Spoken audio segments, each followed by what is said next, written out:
Justin Trudeau est-il dans le trouble au Québec? La question se pose à la lumière d'un nouveau sondage publié ce matin. Les sondages fédéraux se succèdent à un rythme soutenu, mais celui-ci jette un éclairage intéressant sur ce qu'on peut appeler la bataille du Québec. Alors, regardons tout de suite les chiffres.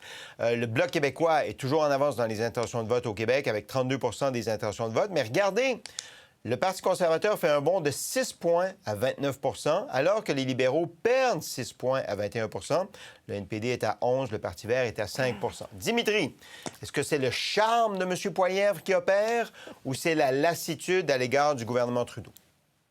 Bien, premièrement, c'est le premier sondage que nous voyons les conservateurs être à quasi égalité avec le Bloc québécois. Donc, pour l'instant, je vais dire, une hirondelle n'amène pas le printemps.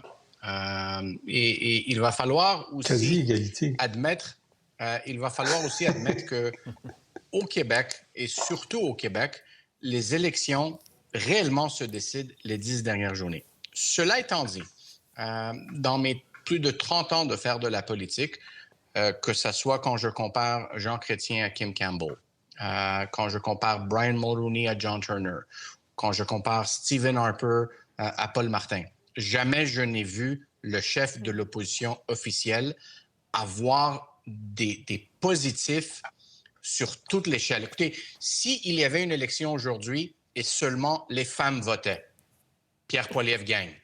Même auprès des femmes? S'il y avait une élection, oui, s'il y avait une élection aujourd'hui et seulement les... Oui, vous êtes surpris, n'est-ce pas, Sébastien? Ben oui. Ça ne veut pas avec le narratif. Non, ça ne fit pas. Ben, c'est nouveau. Ça ne fit pas. Il faut s'ajuster. Et je continue. S'il y avait une élection aujourd'hui et seulement les hommes votaient, Pierre Poilievre gagne. S'il y avait une élection aujourd'hui et seulement ceux qui ont de 18 à 34 ans votaient, Pierre Poilievre gagne.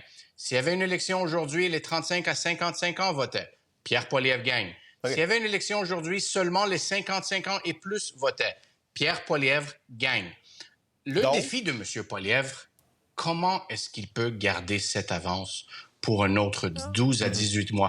S'il y a une chose qui fait en sorte qu'il dort mal le soir, c'est comment est-ce que je vais soutenir. Et là, je vais conclure en disant, la beauté d'être, dans votre cas, Sébastien et vous, Jean-François, journalistes, et nous, les autres, les analystes, c'est que quand on change notre fusil d'épaule, parce qu'on a dit une chose hier et son contraire aujourd'hui, il n'y a personne qui nous critique. Et ce que je vais dire maintenant, c'est que jusqu'à date, je défendais le principe que ça serait la pire idée pour les libéraux de changer Justin Trudeau. Je disais très clairement que même le pire résultat sous Justin Trudeau serait meilleur que s'il changeait de chef. Je ne suis plus à la même place. L'insatisfaction envers le premier ministre et le gouvernement est à 66 %, Sébastien. Donc, je dirais budget, et là, peut-être il n'y aura plus de neige. Il n'y a pas de neige ces jours-ci, mais peut-être que Justin Trudeau va créer un petit banc de neige quelque part puis aller prendre une marche. Voilà. Parce que on me rappelle à l'oreille que Pierre Elliott Trudeau, sa marche dans la neige, c'était un 29 février? Oui, 29 février. Oui. Demain. OK. Demain, le grand jour. OK. Françoise, vous voyez ça comment? Ouais, moi, je pense pas qu'il y ait cette marche-là. Au contraire, ceux qui connaissent bien Justin Trudeau me disent, en fait, il aime presque ça. Le boxeur en lui aime se voir à terre, absolument pas dans les paris sportifs que le monde pense que... Le négligé du groupe, rappelons-nous de son combat de boxe avec, j'oublie le nom du sénateur. Brazo. Brazo, exactement. Un gars qui avait de l'air en forme, puis qui parlait haut et fort, puis il a mangé une méchante volée. Ça, c'est du Justin Trudeau. Alors, continuez à le mettre très bas. Parce que Dimitri dit une chose importante, puis sa conclusion me surprend. C'est que les élections, on parle surtout du Québec, là, ça va être les derniers 10 jours qui vont avoir toute leur importance. Les débats. Est-ce qu'il y aura un chaos comme il y en avait eu un avec O'Toole? Il y a encore tellement de points d'interrogation. Alors, le fait de dire que est-ce que c'est le charme de Poilievre?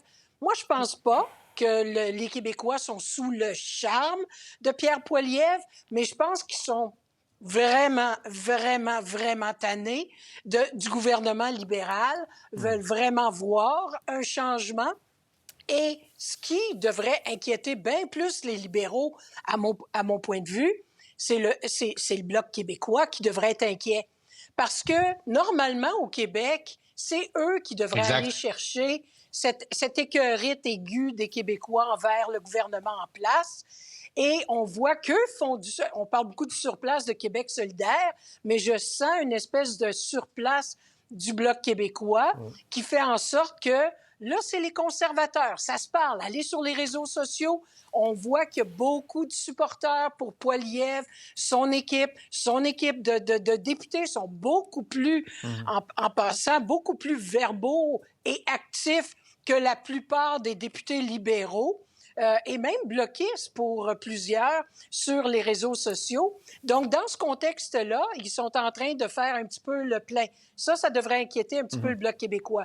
Par ailleurs, quand on regarde les chiffres en terminant au Québec, tout peut se jouer, ça va être circonscription par circonscription, parce que des endroits où la bataille est épique, où le fait que le Bloc et le Parti conservateur sont si près pourrait faire en sorte que les libéraux se faufilent, dépendamment du type de campagne qu'ils auront. Et Pierre Poilievre, lorsqu'il s'endort, ce qu'il prie là, à son bon Dieu, c'est lui de ne pas gaffer, mais qu'il n'y ait pas un de ses zouaves en arrière de lui, parce qu'il y en a des particuliers. On pourrait s'amuser une émission complète juste à faire le tour, qu'il n'y en ait aucun. Il faut qu'il demeure discipliné comme Caucus, puis à date, il le fait très bien. OK.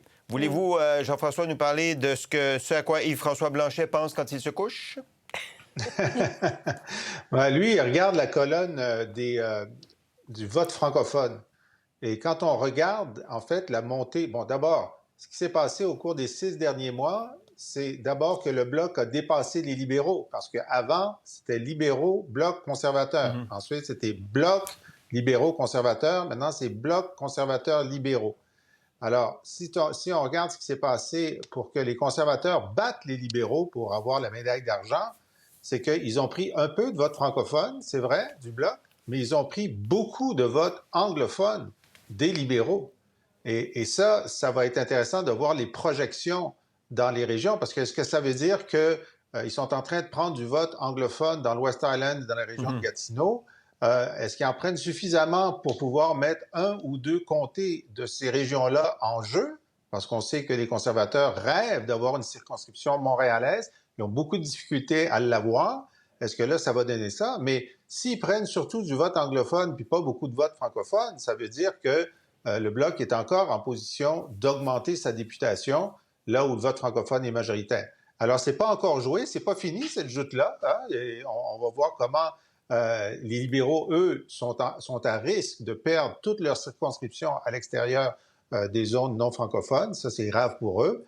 Mais il y aura toujours des bons députés francophones comme Mark Miller, c'est-à-dire des bons députés québécois qui parlent aussi le français comme Mark Miller, qui défend le Québec à Ottawa, qui est content d'entendre les revendications sur l'immigration, puis qui chicane avec Christine Fréchette sur les réseaux sociaux. Alors celui-là, on est sûr de le garder. Dans le sarcasme. Michel. En fait, ce qui est un peu fascinant, c'est de voir, d'un point de vue francophone, que nous sommes ici autour de la table, de voir que la technique d'attaque de M. Poilievre commence à porter fruit. C'est-à-dire que, tu sais, nous, on dit ça n'a pas de bon sens, c'est bien beau les attaques, c'est bien beau les critiques, mais qu'est-ce qu'il y a à offrir, etc. Mais au fond, qu'est-ce que ça fait face à un gouvernement qui subit de l'usure depuis 8 ans? Oui. Ça fait que ces attaques-là commencent à démontrer peut-être l'incompétence du gouvernement, l'inefficacité, les différents ministères, ça va pas bien en immigration. Est-ce que ce sondage-là a été fait la même semaine que les révélations sur Arif Khan, par exemple? Bien, ça peut avoir une influence parce que ce qu'on dit, c'est qu'effectivement, le gouvernement semble paralysé dans son fonctionnement. Il y a l'aspect politique qui est une chose, les idées qu'on défend, les convictions qu'on défend, mais en ce moment, depuis plusieurs mois, en fait, ce gouvernement démontre que dans sa machine bureaucratique, il y a une certaine inefficacité, puis on a comme l'impression que le gouvernement n'arrive pas à solutionner cette inefficacité Ouais, c'est comme si les dans défauts différents paraissent plus. dossiers. Oui, Les défauts parce paraissent que, plus, pourquoi ouais. ça paraît plus? Parce que la stratégie répétitive de Pierre Poilievre de toujours attaquer Trudeau et de toujours attaquer sur les mêmes sujets, bien, à un moment donné, ça finit par coller. Et je pense qu'il y a un peu de ça, mais je suis d'accord avec mes collègues qu'on n'est pas non plus à la veille d'une élection. Mais est-ce que la question, c'est est-ce qu'on pense vraiment que les libéraux vont pouvoir remonter à ce point-là Avec après M. Trudeau? 8 ans? Ouais. Après OK. 8 ans de... J'en doute. J'en OK. doute. Le sondage a été fait en fin de semaine, donc on connaissait l'affaire d'Arrive-Can. Très rapidement, Dimitri. Oui, très rapidement. Puis les conservateurs au Québec, avec leur stratégie nationale, la pire erreur, c'est de répéter l'erreur monumentale des conservateurs en 2008, c'est-à-dire de faire une gaffe qui atteint les valeurs québécoises. À l'époque, il y avait il y avait des petites coupures en culture, en un programme qui fonctionnait pas bien. C'est devenu tellement immense, malgré le fait que les conservateurs ont commencé la campagne. On a commencé la campagne à 32 % et le Bloc était à 29 %. On s'est retrouvé à la case de départ. Donc, M. Poilievre doit regarder l'exemple de 2008 et faire le contraire, c'est-à-dire garder le Bloc sur la défensive, sur l'axe économique. Je vais conclure en disant ceci. Quand les vents violents du changement soufflent, même Mohamed Ali ne gagne pas son match. Ouh, c'est bien dit. OK, est-ce qu'il pourrait y avoir un premier test demain avec le jugement sur la loi 21, Dimitri, pour M. Poilievre? Intéressant. Ah, ouais. Ça va être des éléments intéressants. Oui. Ça va, Dimitri? Qu'est-ce que vous avez dit? Est-ce qu'il ne pourrait pas y avoir un premier test de sensibilité québécoise avec le jugement sur la loi 21 demain? Oui, absolument. C'est un premier test, mais ça ne frappe... On va voir comment... C'est un bon point. On verra. C'est mieux maintenant que l'année prochaine. OK, c'est un bon point. Pense-y. Il sait que ça s'en vient, alors il peut se préparer. Pour voir nos émissions en entier, rendez-vous sur la chaîne Ici RDI.